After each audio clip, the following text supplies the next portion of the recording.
خب سلام و درود. امروز اومدیم با آموزش دست به زیرنویس فارسی برای تمام هر بازی که شما بخواید. بدونید لطفا بریم سراغ ویدیو.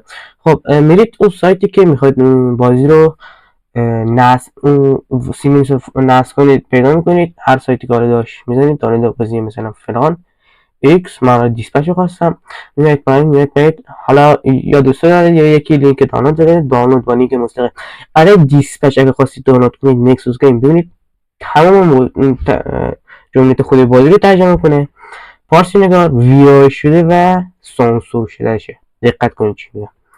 خب ما می‌ذاریم دانلود با لینک مستقیم خودش دانلود رو شروع میکنه. دانلود کرد. حالا پسوردشو خب باید این صفحه رو نمیبندید میاد کجا میاد میگه که توی دانلوداتون خب بعد اینجا میزنید توی دانلودها بعد اینجا میزنید سرچ کنید فارسی.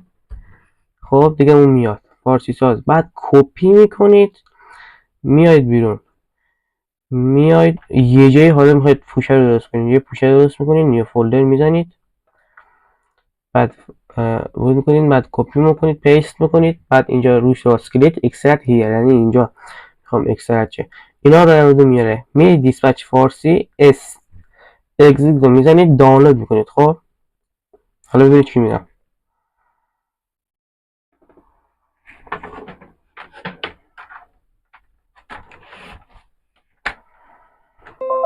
خب حالا نکس رو میزنید نکس رو بعد اینجا به اکسپت موافقت میکنید با اینا. اینجا آموزش نکسوس گیم که داده آموزش داده. اینجا میاد چون اینجا خیلی مهمه گوش کنید. اینجا جستجو رو میزنید میاید توی اون پوشه نصب بازی میاید نیکار میکنید.